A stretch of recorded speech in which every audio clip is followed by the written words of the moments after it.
Hey guys, um, I'm doing this video because I'm going to share two visions the Lord gave me.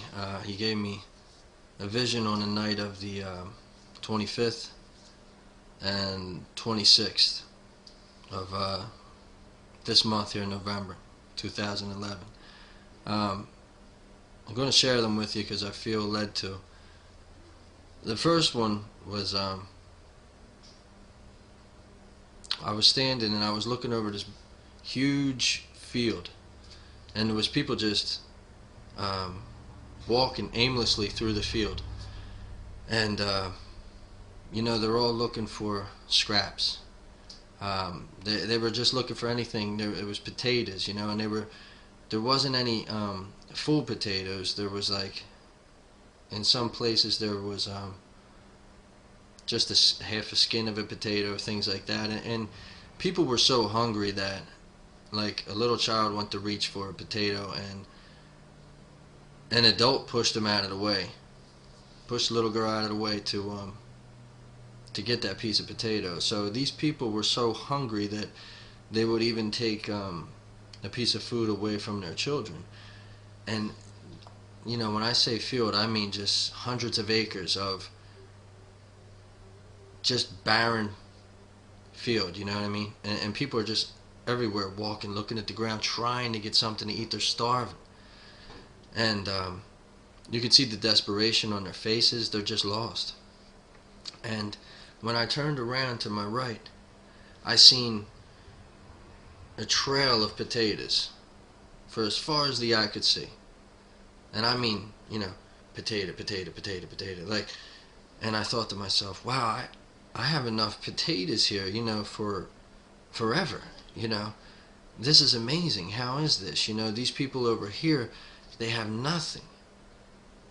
They're scrounging. The adults are pushing over children to get a scrap. And I turn around and I see that I have, all just big, beautiful looking potatoes all the way for as far as the eye can see. And I'm thinking, this is amazing. I'm so lucky to have these, this potatoes here. And the next part of that vision is I'm back in with my old buddies in construction, and we're talking, and they're talking about things of the world, and I step in and say, because I know that they're aware of the field, they're aware of the situation, of how people are looking and starving to eat. And I step in and I say, hey man, let me tell you what the Lord's done for me. All those people with the field. And I go to tell them my story, and when I started to talk, they listened to me. But as I said, let me tell you what the Lord's done for me, they go, and they go back to their own worldly conversation. And every time I try to jump in and intercede with a story from the Lord and what He did for me with the potatoes, and how I'm not starving and I have a surplus of potatoes, I wanted to share that with them. And as soon as I'd mention anything of the Lord, they'd tell me, get out of here, and they go back to talking about the world. Now, that was that vision. And when I asked the Lord, I said, what does this mean, Lord? Because I knew it was a vision. And He told me that the people in the field who were looking for scraps, who were pushing over their own children to eat, who walk around aimless with just lost faces, and they're in desperation, that these people do not listen, do not seek Him. And because I seek Him, because I love Him, and because He's granted me mercy, that He told me, I will always provide for you. I will always provide for your family. You will always have what you need. So, because I follow Jesus, because I love Jesus and chase Jesus, He graced me with all these potatoes, okay?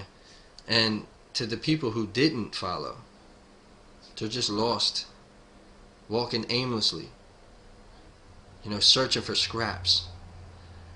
And He showed me that with my old buddies, that as soon as I mentioned the Lord's name, they didn't want to hear it. He showed me, these people who do not want to hear me, who won't listen to anything about me, are the ones who will be out here searching for scraps. Those who seek me, I provide for. But see, these people openly didn't want to hear about him. They made a conscious decision not to listen to the things of the Lord. They didn't want to hear about the Lord or what he did. So it was basically telling me, because you follow me, because you love me, and you're trying to seek me with all your heart, I will provide for you. But these people here, you're trying to tell them, and they're not going to listen to you. You know, some people just aren't going to listen, and they're going to be left to wander aimlessly looking for scraps. Now that was the first night dream. And then the second night, this was the dream. Now, like I said, I was in construction, you know, building and all that. So I'm back on a job site, and we're building a house, and it's got a block wall, like an 8-foot parking garage, and then the house goes up 2 levels from there, and then you have the roof. So I noticed that at the very base of the house, one of the trusses, the outside truss is, you know, it's rotted. And I say, you know, yo, you guys got to fix this immediately. You know, this is part of your foundation of the house. This has to be fixed immediately. So I tell the foreman, who was my foreman when I did work. He was still the foreman in my dream. And I told him, look, this has to go. It's rotting out. He said, all right, yeah. So I told a bunch of people, you know, this has to go, this has to go, this has to go. And then a couple of days later, I look at that joist and I see it like just withering away, to the point where a guy grabbed it and like he was moving the joist, and it wasn't even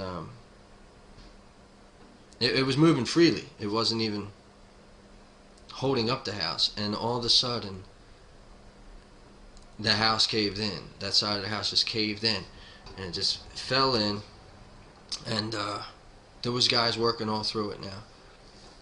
I could see the guys. I looked up and I just seen guys falling, and I didn't see any death, but I did see guys falling, you know, 1 and 2 stories onto different wood. They were hurt, you know. It was they were injured badly, some of them. They were bleeding and things like this, and I thought, you know, how can this be possible? How can these guys, when I told them that the foundation of this thing was not secure, continue to build up now, you know, to the point where they're putting up the roof and the roof trusses and all. And so I call my foreman and I say to him, yo, John, I say, you remember I told you about this joists, right? He said, yeah. I said, these trusses here, the floor trusses, I said, I told you this thing had to be fixed. I told you this a week ago. I said, and nobody's done anything with it. I told more than one guy. I said, nothing was done with it, and this place just collapsed. I got guys over here hurt, you know. This is a nightmare. There's people hurt, man. And I never heard another answer on the phone when I called him, you know, after I said that to him. So I actually woke up like this, talking on the phone. So I came to like that, and I asked the Lord immediately, because I knew that it was something that He had given me. I said, Lord, what does this mean? Why did I have this dream? And He said, because you seen something was wrong, and you told people what was wrong. You told them that this was not safe. You told them they were in danger, and you kept telling them, and they kept saying, it's okay, it's alright. Oh yeah, we'll get it, we'll get that piece, we're going to fix it. We'll get it, we'll get it. And they kept putting it off and putting it off and putting it off, and their foundation was not strong. And at a time when they never expected, it crumbled. It was over. And basically what He's telling me is that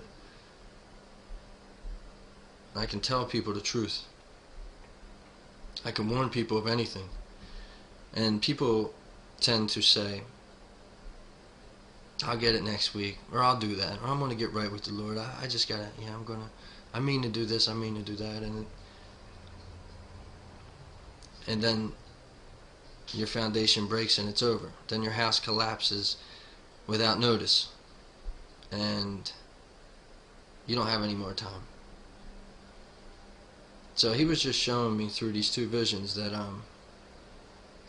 that I'm speaking to people. I'm trying to tell them the truth.